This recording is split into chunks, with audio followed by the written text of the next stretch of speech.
Assalamualaikum Pak, apa kabar hari ini? Alhamdulillah sehat tuh. Ya, alhamdulillah. Begini Pak, mohon maaf kami meminta waktunya Pak ya. Kebetulan kami mendapat tugas di angkatan 10 terkait pada modul 3.1 untuk mewawancarai beberapa kepala sekolah mengenai kepemimpinan dalam mengambil kebijakan. Ini Pak ya, selama ini kita ketahui Bapak sudah banyak pengalaman sebagai pemimpin di sekolah Pak ya. Kami mengharapkan bisa berbagi pengalaman dalam memecahkan suatu masalah atau kasus. Nah, di sini bagaimana Bapak dapat mengidentifikasi kasus yang merupakan termasuk dilema etika dan bujukan moral, Pak?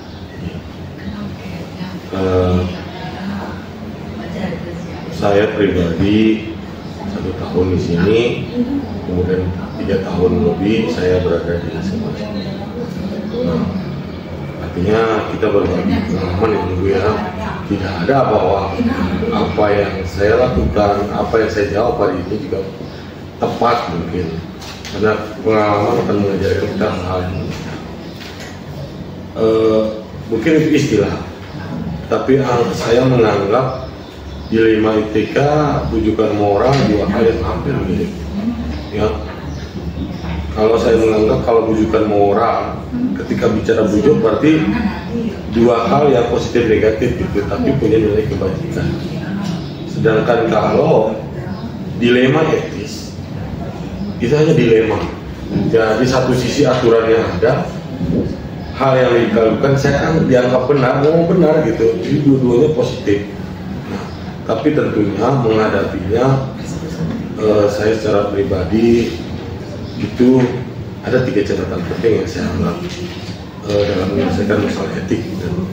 Yang pertama, satu kehati-hatian dalam mengambil keputusan.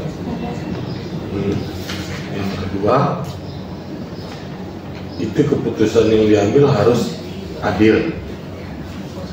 Adil itu baik bagi seluruh warga sekolah maupun di luar sekolah.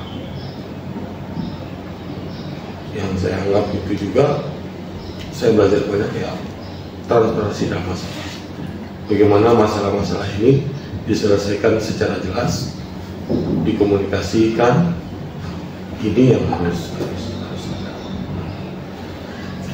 Baik Bapak, yang bisa saya tangkap di sini yaitu tidak mengambil suatu keputusan, yaitu pertama kehati-hatian ya Pak ya. Yang kedua adil ya Pak ya. Yang ketiga transparan di sini Pak ya. Oke Pak. Selanjutnya selama ini Pak, bagaimana Bapak menjalankan pengambilan keputusan di sekolah Bapak, terutama untuk kasus-kasus yang ada dua kepentingan yang sama-sama benar.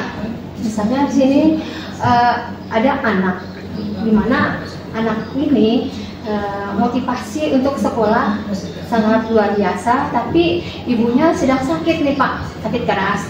Nah, sehingga dia terlebih dahulu mengurus ibunya, baru berangkat sekolah. Nah, sampai di sekolah dia terlambat. Nah, bagaimana pihak dari sekolah menghadapi permasalahan ini Pak? Kan masalah itu ada yang sederhana, ada juga yang rumit atau kompleks. Pastinya tentunya sebagai pemimpin perlu kita menggunakan, harus ada langkah-langkah. Nah, jadi saya selama ini menggunakan beberapa cara kerja. Yang pertama, kita harus mengidentifikasi masalah dan kepentingan, paham dan jelas apa yang menjadi masalah dan konflik kepentingan tersebut. Yang kedua, mengevaluasi nilai-nilai etik dan konsekuensinya. Nilai-nilai mana yang mendasar, apakah keputusan kita akan berpengaruh seperti apa. Yang ketiga, konsultasikan semuanya dengan bersama stakeholder. Ini penting, artinya berpikir satu kepala itu lebih banyak dengan banyak kepala yang berpikir. Kita berbagi. Langkah kelima ya, gunakan kriteria objektif dulu sebelum mengambil keputusan terakhir. Objektif artinya kalau kita bagaimana pengaruhnya anak tersebut, pertimbangkan rasa keadilan, kemudian manfaatnya yang paling penting dalam pengambilan keputusan. Yang kelima, buat keputusan yang adil dan transparan. Yang terakhir, evaluasi dan tindak lanjut. Setiap keputusan kita kadang-kadang kan ambil keputusan saja, tidak pernah dievaluasi, tidak pernah ditindak lanjut. Tidak ada refleksi ya. Ditindak lanjutlah kita refleksi. Kadang-kadang orang ngambil keputusan sampai evaluasi, selesai masalahnya, menyelesaikan masalah, anak bisa datang lebih cepat, tetapi kita tidak tahu kondisi orang tuanya seperti apa. Nah, perlu kita tindak lanjuti. Nah, itulah gunanya di teman-teman penggerak yang istilahnya. Ya, pasti ada identifikasi terlebih dahulu Pak ya. Lalu ada akhirnya refleksi. Selanjutnya Bapak, adakah prosedur Bapak ketika Assalamualaikum Pak.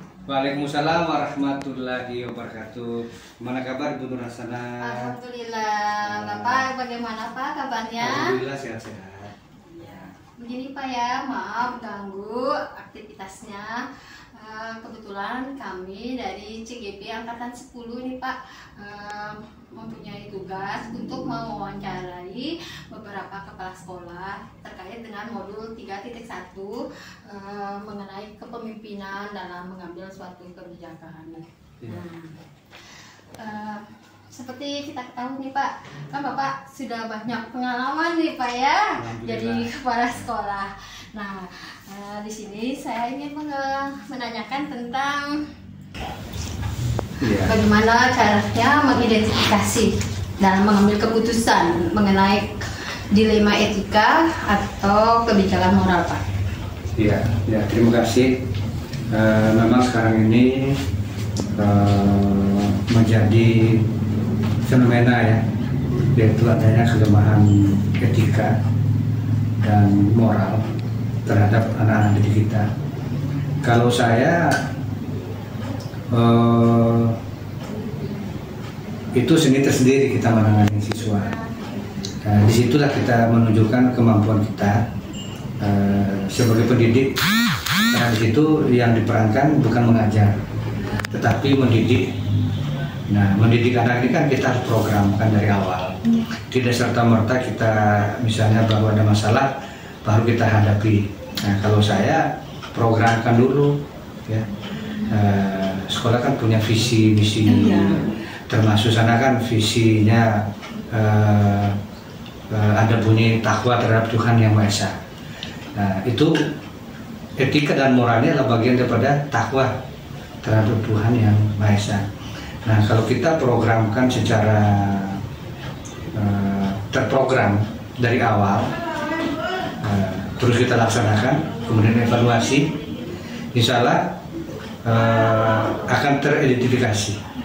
Jadi identifikasi mulai dari kita program, menyusun program, melaksanakan, baru evaluasi.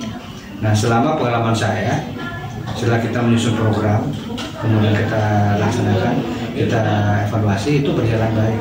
Nah, bagaimana dalam implementasinya? Anak-anak jangan tunggu ada kasus yang banyak, menangani kasus sedini mungkin.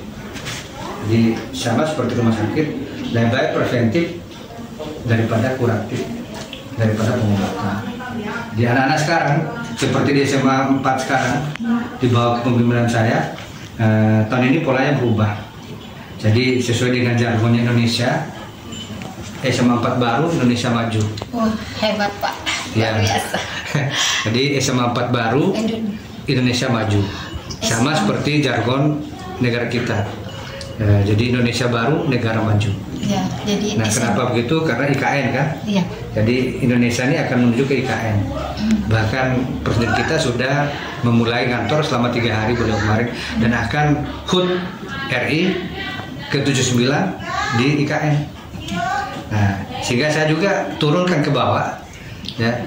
Jadi dari pemerintah pusat ke provinsi terus ke sekolah. Nah, jargonnya SMA 4 baru Indonesia Maju. Wah, luar biasa. Apa yang kita lakukan sekarang ini? Siswa yang terlambat tidak kita lagi kasih hukuman, tetapi sholat duha terus mengaji. Itu yang dilakukan oleh tim saya. Jadi sholat duha dulu. Jadi begitu datang terlambat, ambil wudhu, menjadi kekuatan, menjadi peluang bagi guru. Bisa jadi guru ngaji. Guru itu kenapa? Bahkan dia pandu melalui laptopnya, membuka aplikasi mengaji kan, dia lihat semua. Nah, bahkan akan lebih dari guru ngaji nanti. Nah, dia ikuti terus setiap hari siswa terlambat misalnya, terlambat suruh mengaji, bagus. Nah, sehingga itu kan, ya, sehingga untuk sementara ini saya lihat tidak begitu parah lagi siswa yang melanggar di SMA 4, karena kita identifikasi sebaik-baiknya, kita tangani. Ya, evaluasi otomatis akan berkurang. Siswa yang melanggar misalnya si A berkurang pelanggarannya. Wah, alhamdulillah Pak ya, luar biasa Pak ya. SMA 4 SMA 4 baru Indonesia Maju ya, luar biasa. Ya, jadi programnya diprogram dulu, dievaluasi, pelaksanaannya. Jadi ketika ada siswa yang melanggar peraturan, berarti sifatnya hukumannya itu mendidik. Ya, kita mendidik ya. Baik Pak ya. Selama ini bagaimana Bapak menjalankan pengambilan keputusan di sekolah Bapak? Terutama untuk kasus-kasus di mana ada dua kepentingan yang sama-sama benar, atau sama-sama mengandung nilai kebajikan. Di sini misalnya kasus itu betul-betul keduanya benar Pak. Di satu sisi ini, sebelah sini benar, yang satu sisi ini benar. Jadi ada suatu dualisme di dalam mengambil keputusan. Itu bagaimana Pak? Kalau bisa contohkan cara real, misalnya gimana? Apa contoh realnya? Ya, ini. Biar apa lebih tematik gitu. Ya, misalnya Bapak sebagai orang ekonomi kan Pak ya, punya usaha di luar. Jadi maju usahanya Bapak. Terus tiba-tiba Bapak punya undangan workshop untuk mengembangkan usaha Bapak selama 3 minggu. Nah, berarti Bapak selama 3 minggu itu meninggalkan tugas Bapak. Nah, di satu sisi meninggalkan tugas Bapak di sekolah, tapi di sisi lain workshop ini juga penting untuk kedepannya, tugas setelah pensiun mengembangkan usaha Bapak. Nah, kira-kira itu bagaimana Pak? Iya, terima kasih. Sekarang begini, workshop ini kan banyak pola, banyak tawaran. Jadi tidak mesti fisik hadir kalau workshop, bisa Zoom. Ya, kalau saya akan menyampaikan kepada pihak penyelenggara, boleh nggak di Zoom-kan, khusus bagi yang daerah terluar, daerah jauh, sehingga sama-sama bisa tercapai baik